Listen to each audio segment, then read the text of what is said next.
Satisfied ka ba sa ating Gilas Final 12? Well, kung hindi, huwag kang mag-alala. Alam ko na maraming netizens na ang gustong magpalit tayo ng point guard at meron daw silang isasama sa susunod na mapapabilang sa Gilas, isang former KBL Rookie of the Year at ngayon maglalaro na sa B-League. Si RJ Abarientos ang susunod nating point guard sa Gilas.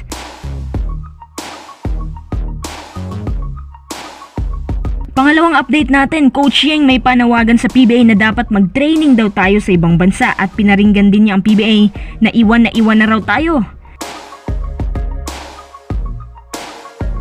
Bago tayo magpatuloy, kung nais susuportahan ang aking channel, just click subscribe and share.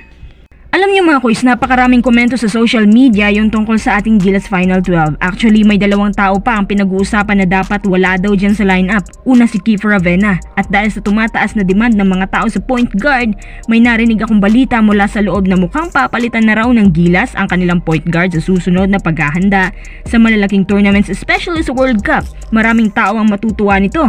Syempre, sino pa? Ang former Rookie of the Year ng KBL na si RJ Abarientos. Pati ako natuwa sa balitang to. Si RJ Macois para sa akin ang dapat na point guard.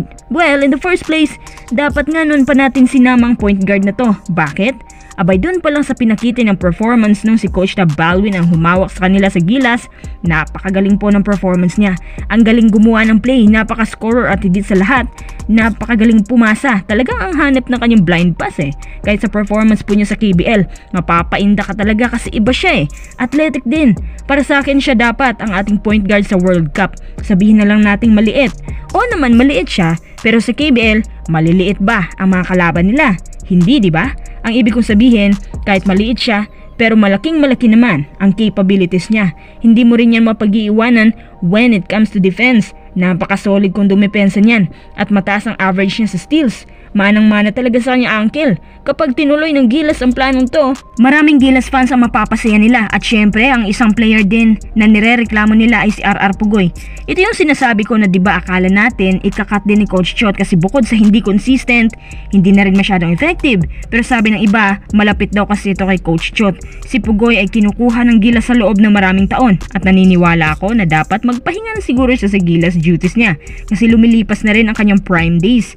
Actually, maraming shooters pa ang kayang pumalit sa kanyang pwesto na magaling din dumipensa gaya ng sabi natin Matthew Wright or yung ibang wing sa PBA, diba? Tsaka sa ating World Cup games, puno ng pagsisi ang Gilas ngayon mula sa SBP hanggang sa coaches hanggang sa core pababa sa mga players. Ano ba yan? Sa susunod sana, mas maigi pang pagpili natin sa mga players na dapat kabilang sa ating Gilas. Kung naitatanong nyo na kapag napalitan si Kiefer Avena ni Abarientos, isasama pa kaya si Kiefer sa Gilas sa ibang tournaments? Abay, tinatanong pa ba yan? Oo naman, syempre, pero sa mga Asian Games lang po. Alam mo naman na may issue din si Kiefer na pagiging malapit kay Coach Chot eh. Pasensya na kung nagre-reklamong ilan sa inyo, pero ganun lang talaga.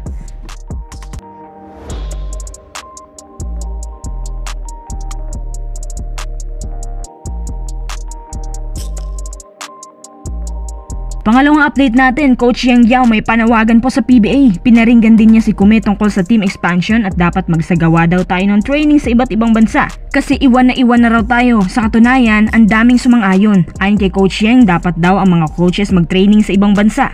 Kasi importante daw na matutunan natin ang ibang system na makabago. Yung sa PBA kasi puro makaluma.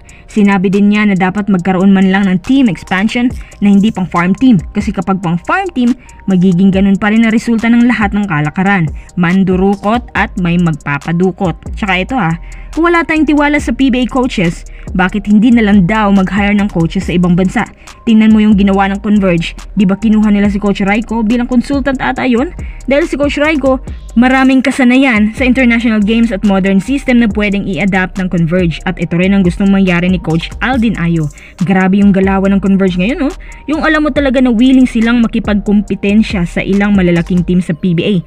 Seryoso talaga sila. Buti na lang at may ganitong team pang natira sa PBA Ang pinagtataka ko, bakit halos lahat ng coaches nagalit kay Coach Tab, gayong darating naman palang panahon na sasang-ayon sila sa mga sinasabi nito. Halos pinagtutulungan pa nila si Coach Tab pero lahat ng punto niya, tama naman pala lahat. Sabi pa ng isang direktor na pang UAAP lang daw ito. Anak nang, sana naman, wag nang magmatigas dahil tayo rin ang mapapahiya sa huli. So paano yan Kume? Nagparinig na naman si Coach Yeng tungkol sa kahinaan ng PBA. Hindi pa ba kayo kikilos?